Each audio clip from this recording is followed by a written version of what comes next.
Senior IPS అధికారి సజ్జనార్ 4 ఏళ్ల gap తర్వాత మళ్లీ యూనిఫామ్ డ్యూటీలోకి వచ్చారు. ఆర్టీసీ ఎండీ పోస్ట్ నుంచి హైదరాబాద్ మహానగరానికి పోలీస్ కమిషనర్ గా నియమితులయ్యారు. సజ్జనార్ అంటే ఎన్కౌంటర్ స్పెషలిస్ట్ గా చాలా మందికి పరిచయం. జిల్లా పోలీస్ హెడ్ గా ఎక్కడ ఉన్నా తనదైన ముద్ర వేశారు సజ్జనార్. గతంలో సైబరాబాద్ కమిషనర్ గా కూడా బాధ్యతలు నిర్వహించారు. ఇప్పుడు సిటీ కొత్వాల్ గా నేరాల నియంత్రణకు ఎలాంటి చర్యలు తీసుకుంటారా అనే చర్చ మొదలైంది. 1996 బ్యాచ్ ఐపీఎస్ అధికారి విశ్వనాథ్ చెన్నప్ప సజ్జనార్ సర్వీసులో చేరినప్పటి నుంచి పోలీసు శాఖలో తనదైన ముద్రతో ముందుకు సాగుతున్నారు.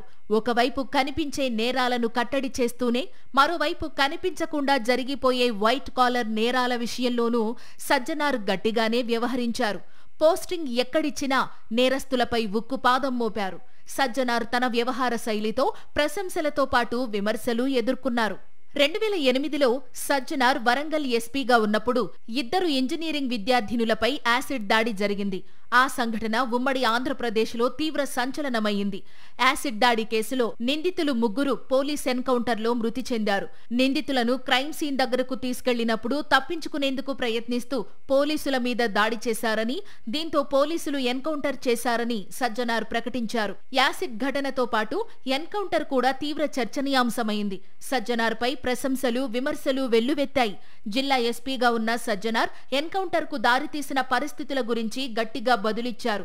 అప్పటి నుంచే ఆయనకు ఎన్కౌంటర్ స్పెషలిస్ట్ గా పేరు వచ్చింది. మెదక్ జిల్లా ఎస్పీగా సజ్జనార్ ఉన్నప్పుడు ఒక కానిస్టేబుల్ హత్యకు గురయ్యాడు. తరువాత జరిగిన పరిణామాల్లో ఆ హంతకుడు బిక్కు పవార్ పోలీస్ ఎన్కౌంటర్లో చనిపోయాడు. సైబరాబాద్ పోలీస్ కమిషనర్ గా బాధ్యతలు నిర్వహిస్తున్నప్పుడు అంవేతో పాటు ఎన్నో మల్టీలెవెల్ మార్కెటింగ్ మోసాల గుట్టు రట్టు చేసి వాటిని పూర్తిగా అదుపు చేశారు సజ్జనార్. వైట్ కాలర్ నేరాల విషయంలో కూడా సజ్జనార్ కఠినంగా వ్యవహరించారు.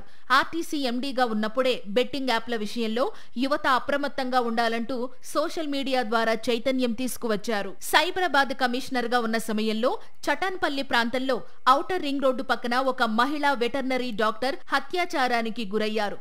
అప్పట్లో ఈ ఘటనపై తెలుగు రాష్ట్రాల్లో తీవ్ర ఆగ్రహం పెల్లుబికింది. పోలీసు విచారణలో 4 వ్యక్తులు వెటర్నరీ డాక్టర్ దిశపై అత్యాచారం చేసి దారుణంగా హత్య చేసినట్టు గుర్తించారు. 4 నిందితులను పోలీసులు క్రైమ్ సీన్ దగ్గరికి తీసుకెళ్లారు. అక్కడ నిందితులు తప్పించుకునే ప్రయత్నం చేస్తూ పోలీసులపై దాడికి యత్నించారన్న కారణంతో వారిని ఎన్కౌంటర్ చేశారు. ఈ ఎన్కౌంటర్ పై విమర్శలు రావడంతో విచారణ కోసం కమిషన్ ఏర్పాటయ్యింది. అప్పటి సైబరాబాద్ కమిషనర్ గా ఎన్కౌంటర్ పై నియమించిన కమిషన్ విచారణను సజ్జనార్ ఎదుర్కొన్నారు. విధి నిర్వహణలో భాగంగానే వ్యవహరించామని సుప్రీంకోర్టు వరకు వెళ్లి న్యాయ పోరాటం చేశారాయన. సైబరాబాద్ కమిషనర్ పోస్ట్ నుంచి బదిలీపై ఆర్టీసీ ఎండీగా బాధ్యతలు చేపట్టారు వీసీ సజ్జనార్. ఆర్టీసీ ఎండీగా సంస్థను లాభాల బాట పట్టించే ప్రయత్నం చేశారు. తెలంగాణ ఆర్టీసీలో అనేక సంస్కరణలు తీసుకువచ్చారు. ఆర్టీసీలో తీసుకువచ్చిన సంస్కరణలపై ఎన్ని విమర్శలు వచ్చినా సజ్జనార్ ఎక్కడా వెనక్కి తగ్గలేదు. 4 ఏళ్ల గ్యాప్ తర్వాత తిరిగి ఖాకీ యూనిఫామ్ ధరించిన సజ్జనార్ రాష్ట్ర రాజధాని హైదరాబాద్ నగర పోలీస్ కమిషనర్ గా బాధ్యతలు తీసుకున్నారు.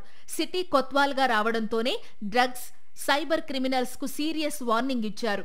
ఇతర రాష్ట్రాలతో కూడా సమన్వయం చేసుకుంటూ నగరంలో ఎక్కడ డ్రగ్స్ లేకుండా చేస్తామని చెప్పారు. సో డ్రగ్స్ పైన హైదరాబాద్ పోలీసు చాలా ఉక్కుపాదం అవుతుంది. ఎట్టి పరిస్థితుల్లో మనము సహించేది లేదు.